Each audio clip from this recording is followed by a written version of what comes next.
Hi, I'm Kent Skornia, President and CEO of Krilogy, and I'm with my partner, John McArthur, Chief Investment Officer here at Krilogy.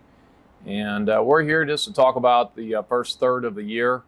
It's June 1st, John, and it is the fourth worst start in the ever for the stock market, right? So what are you talking to our advisors about? What are you talking to our investors about in terms of, how to sort of get through this? Yeah, it's without question been a extraordinarily tough start to the year for not only stock investors but bond investors as well.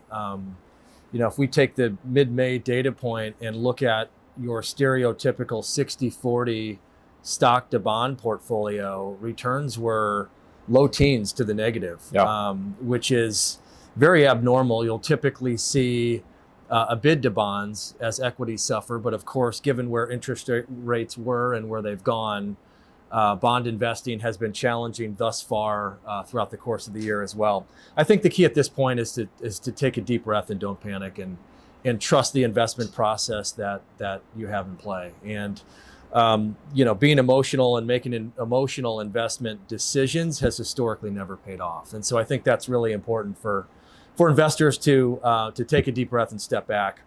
I think the other thing worth mentioning is that the damage in the market is really significant at this point, beyond the index level. So specifically, if we look back over the last year, the average stock in the S&P 500 is down almost 30% on average, the average stock in the S&P.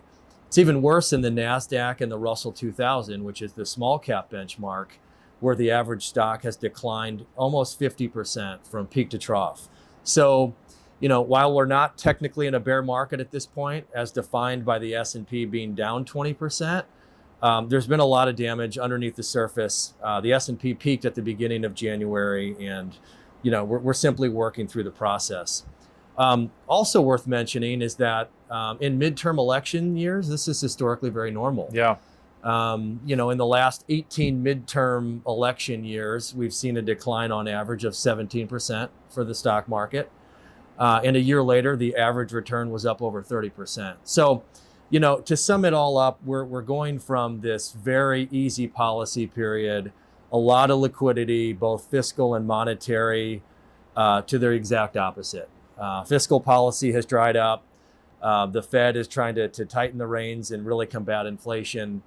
And the consumer is also adjusting their behavior, shifting from goods to services. So a lot going on, but, the recession theme has come up. Well, that's where I was going to go next. It's not the base case. You watch any talk show, any news outlet, and they love to talk about the recession that's coming or that we might already be in.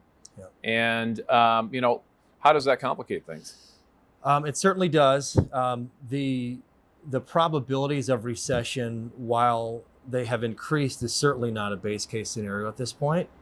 We're going from peak liquidity periods to tight policy, and that's resulted, in addition to the pandemic, it's resulted in a shift in consumer behavior, and it's just not.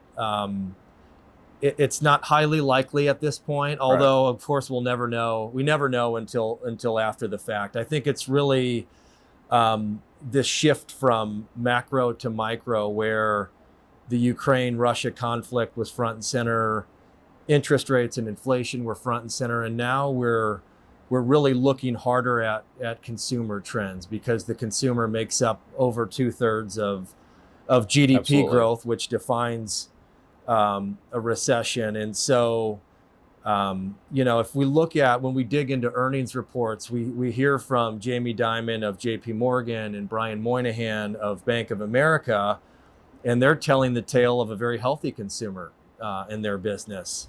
Yes, savings rates are declining and credit card balances are increasing, but generally speaking, the consumer in their eyes is fairly healthy. Right. We're seeing travel, we're seeing hotel spending, we're seeing restaurant spending. All of those things are fairly vibrant.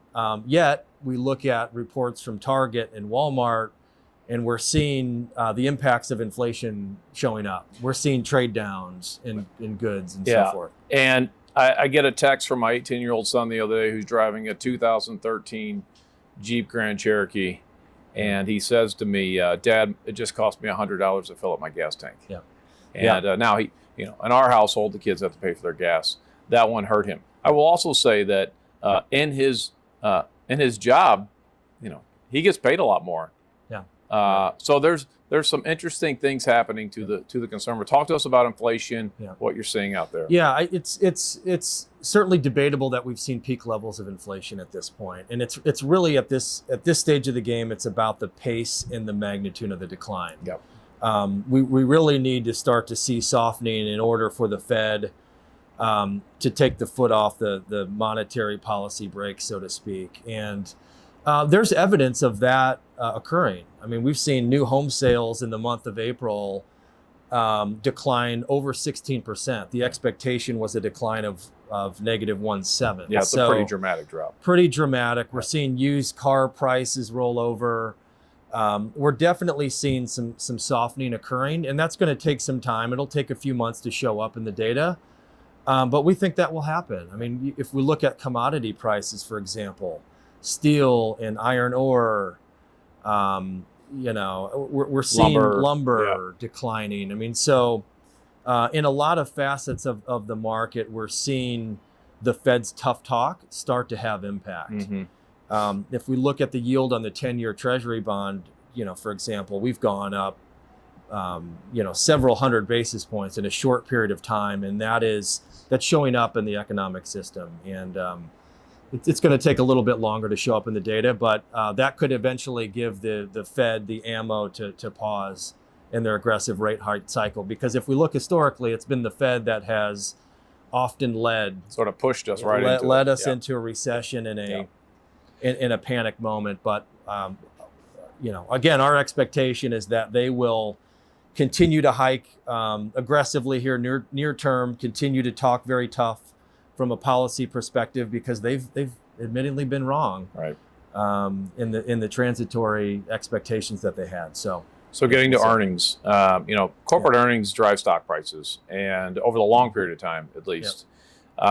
You and I have conversations with business owners every day. Mm-hmm. Executives in large companies, our wealth advisors do the same. I hear a common theme: having our best year ever, but also worried about the future. Right. Tell us what your thoughts are on corporate earnings. Yeah, corporate earnings are, as you said, are really the driver of stock market prices over long periods of time. I mean, if we look at this past earnings season that just finished reporting, we had over 3/4 beat from an earnings per share perspective, and nearly 3/4 beat from a revenue perspective. So overall, pretty healthy. Very healthy. Yeah. That's very much in line with the 5-year averages that we've seen historically. We've seen, frankly, a healthy reset. We saw, as a function of liquidity and policy, we saw a lot of non-profitable companies significantly overvalued over the past couple of years. Again, it was a liquidity-driven rally in part. Yep. So we've seen a normalization as it relates to price and forward earnings expectations. So if we look at forward price to earnings multiple of the S&P at the moment, we're looking at 16 and a half times forward earnings. Very reasonable from a historical perspective. I think the key at this point is what do earnings expectations look like going forward? We're starting to just see cuts and declines on a going forward basis. That's certainly a risk factor, but again, not much to show in that way just yet, and we've really seen a healthy reset in the market. And this is an opportunity to find the real healthy companies out there, right? That's exactly right. Yeah, that's exactly right. We've seen, as often is the case, the baby gets thrown out with the bathwater, so to speak, and you see a lot of high quality, strong balance sheet, strong cash flow oriented companies get sold off really with everything else in the market. Okay, so we've heard, the conversation about a bear market happening. We actually maybe ticked into one during an intraday trading session.